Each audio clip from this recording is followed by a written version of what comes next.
নমস্কার, আমি বর্ষা সিং টিএনআই 24 আপনাকে স্বাগত জানাই। আসুন আজকে এক নজর দেখে নিই আজকে মুখ্য সমাচার।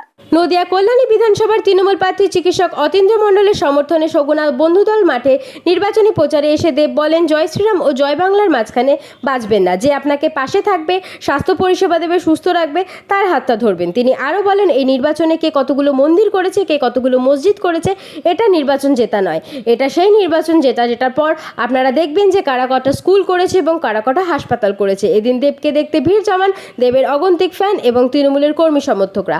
Bureau report TNI 24।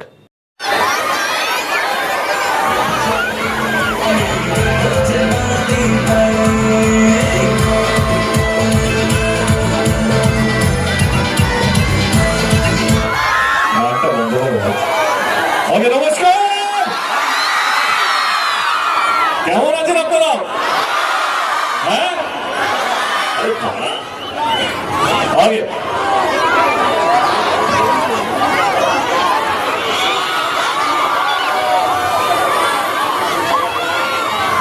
বাবা,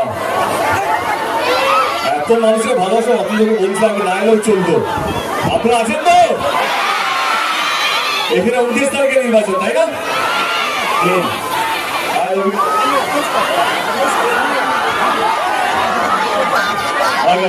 29 তারিখে নির্বাচন আমাদের।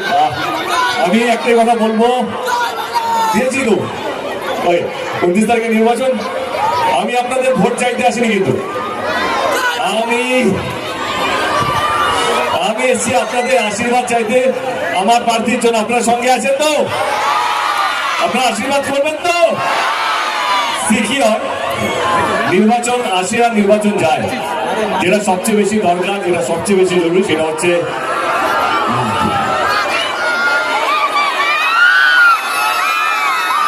সবচেয়ে বেশি দরকার সেটা হচ্ছে মানুষের ভালোবাসা, মানুষের আশীর্বাদ, মানুষের বিশ্বাস। এই তিনটে যদি থাকে এবং মানুষের আশীর্বাদ, এই চারটে জিনিস যদি থাকে, যে কোনো নির্বাচন চোখ বন্ধ করে জেতা যায়। সেই জন্য আমি গ্রামে গ্রামে, ডিস্ট্রিক্ট, টাউন, আমি আমার দলের প্রার্থীদের জন্য আপনাদের আশীর্বাদ চাইতে এসেছি। আমি জোর করবো না আপনাদেরকে আমাকে বা আমার প্রার্থীকে বা আমার দলকে ভোটটা দিতে হবে, একদমই না। কিন্তু এটুকু বলবো, ভোট দেওয়ার আগে একটু ভাববেন যে আপনারা কেন ভোটটা দিচ্ছেন।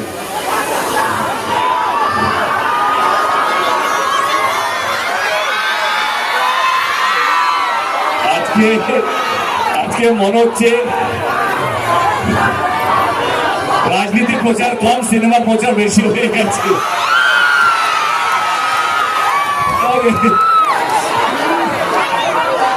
আচ্ছা, যারা শুনবে তাদের জন্য, ওকে? তিনি শুনছেন তো? ওকে, পিছনে শুনছেন তো? এরা চিৎকার করবে, চিৎকারটা পরে আমি দেখছি।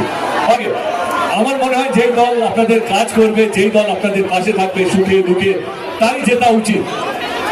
আমি জোর করবো না আপনাদেরকে আমার ভোটকে, আমার দলকে ভোটটা দিতে হবে, কিন্তু নিশ্চয়ই কিছু কথা রাখবো আপনাদের সামনে। আমার দল কি করেছে গত 15 বছর ধরে। তারপর যদি আপনাদের মনে হয় না আমার দল কাজ করেছে, আমার দলের কর্মীরা আপনাদের জন্য কাজ করেছে, তাহলে 29 তারিখে আপনারা নিশ্চয়ই চোখ বন্ধ করে জানেন তাকে ভোটটা দিতে হবে। আমার মনে হয় ভোট এমন সরকার জেতা উচিত যে কথা দিয়ে কথা রাখে, এমন মানুষের জেতা উচিত যে কথা দিয়ে কথা রাখে, নয় যে ভোটের সময় কথা দেওয়ার জন্য আসে, ভোট জিতে আবার পালিয়ে যায়। আমার দল গত 15 বছরে কি কাজ করেছে আমি আপনাদের সামনে রাখবো। আমি আজ অব্দি কোন দলকে ছোট করে নিজের দলকে বড় করার চেষ্টা করিনি। আমার মনে হয় দল বড় হয় তার কাজের জন্য, তার কর্মীদের জন্য। আমি এটাই বলবো, বেশি তো যাবো না। আমি আমার আওয়াজ শুনতে পাচ্ছি না, আপনারা শুনতে পাচ্ছেন তো?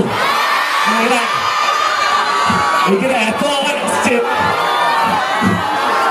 আমি বুঝতে পারছি আমি কি বলছি, বাট যারা শুনতে পাচ্ছেন তাদের জন্য। 2021-এ যখন নির্বাচন হচ্ছিল, আমাদের দল কথা দিয়েছিল পশ্চিমবঙ্গকে যদি আমরা জিতি তাহলে বাংলার প্রত্যেকটা মহিলাকে আমরা 500 টাকা করে দেবো। সেই প্রকল্পের নাম ছিল লক্ষ্মীর ভান্ডার। বিরোধীরা বলেছিল এই লক্ষ্মীর ভান্ডার প্রকল্পটা জীবনে বাস্তবিক হতে পারে না। 500 টাকা করে প্রত্যেকটা বাড়িতে প্রত্যেকটা মহিলা পাবে, এটা ইতিহাসে কেউ করেনি, এটা কি করে সম্ভব? কিন্তু আপনারা বিশ্বাস করেছিলেন, বাংলার প্রত্যেকটা মানুষ বিশ্বাস করেছিল, এবং প্রথমবার তৃণমূল কংগ্রেস 200 বেশি আসন পেয়েছিল, এবং মমতা ব্যানার্জি যে তার 4 মাসের মধ্যে লক্ষ্মীর ভান্ডার প্রকল্পটা বাস্তবিক করেছিল। এবার আপনারা বলুন কার জেতা উচিত? যে কথা দিয়ে কথা রাখে তার জেতা উচিত তো? সেটাও নয়। আমরা কল্যাণীতে আছি, কিন্তু অনেক গ্রামগঞ্জ আছে যেখানে প্রচুর গরিব মানুষরা থাকে। তাদের যদি শরীর খারাপ হয় তারা সরকারি হসপিটালে যায়, যদি অপারেশন করতে হয় তাহলে 10 দিন, 15 দিন, 1 মাস, 2 মাস অপারেশনের টাইম লাগে, ডেট পেতে। কিন্তু সেখানে আমাদের মমতা ব্যানার্জি দাঁড়িয়ে গেছে, স্বাস্থ্য সাথী প্রকল্প নিয়ে এলো, স্বাস্থ্য সাথী প্রকল্প নিয়ে এলো, সেখানে বাড়ির পুরো একটা পরিবারের 5 লক্ষ টাকা করে বিমা দিতে শুরু করলো। এটা শুধুমাত্র বাংলায় আছে, পুরো ভারতবর্ষে নেই। তাহলে কার জেতা উচিত? যে কথা দিয়ে কথা রাখে তারই তো। কিন্তু আজকাল নির্বাচন দেখেই মনে হয় যে জেতার পর কে কতগুলো মন্দির করবে, কে কতগুলো মসজিদ করবে। ধর্ম হচ্ছে সবচেয়ে বিশেষ একটা অজুহাত বা একটা অস্ত্র। কেউ বলছে আমরা বাবরি মসজিদ করবো, আমাদেরকে ভোট দিন। কেউ বলছে আমরা রাম মন্দির করবো, আমাকে ভোট দিন। আমি একটাই কথা বলতে চাই, ভোট আপনারা যাকে ইচ্ছা দিতে পারেন, কিন্তু একটা জিনিস মাথায় রাখবেন, এই নির্বাচনটা কে কতগুলো মন্দির করছে বা কে কতগুলো মসজিদ করছে এটা নির্বাচন, যেটা নয়। ইলেকশন জেতার পর কে কতগুলো হসপিটাল করবে, কে কতগুলো স্কুল করবে, রাস্তা করবে, আপনাদেরকে ভালো রাখবে, সুখে রাখবে, এই নির্বাচনটা হচ্ছে সেই নির্বাচন। জয় শ্রীরাম আর জয় বাংলার মাঝখানে ফাঁসবেন না। যে আপনাদেরকে ভালো রাখবে, যে আপনাদেরকে এক রাখবে, যে আপনাদেরকে সুস্থ রাখবে, তারই হাতটা শক্ত করবেন। বাকি আপনারা যেটা ভালো বুঝবেন যেটা আপনারা বলবেন। কিন্তু হচ্ছে, হ্যাঁ এটা ঠিক ছিল, বললাম জয় শ্রীরাম আর জয় বাংলার মাঝখানে ফাঁসবেন না। যেই সরকার আপনাদেরকে ভালো রাখবে, সুখে রাখবে, যে আপনাদের জন্য হসপিটাল করবে, যে আপনাদের রাস্তা করবে, যে আপনাদের পরিবারকে ভালো রাখবে, সেই সরকারের জেতা উচিত।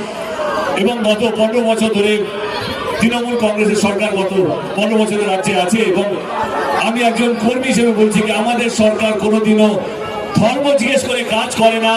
আমাদের কাজটাই হচ্ছে ধর্ম, এবং আমাদের কাজটা হচ্ছে মানুষকে এক রাখা, যে হিন্দু হোক, মুসলমান হোক, যেই ধর্মেরই হোক না কেন।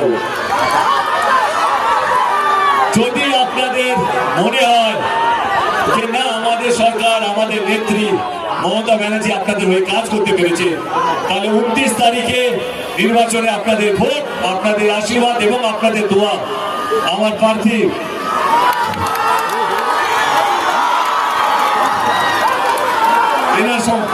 এনার প্রতি যেন পড়ে। বাস এইটুকুই, আর কিছুই না। ওয়েদার অনেক খারাপ, আমাকে যেতে হবে।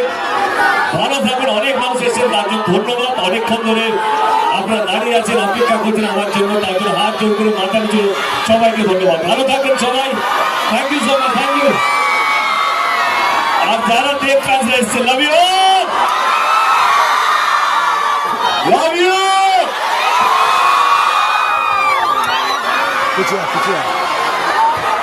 ভালো থাকবেন সবাই, থ্যাংক ইউ সো মাচ।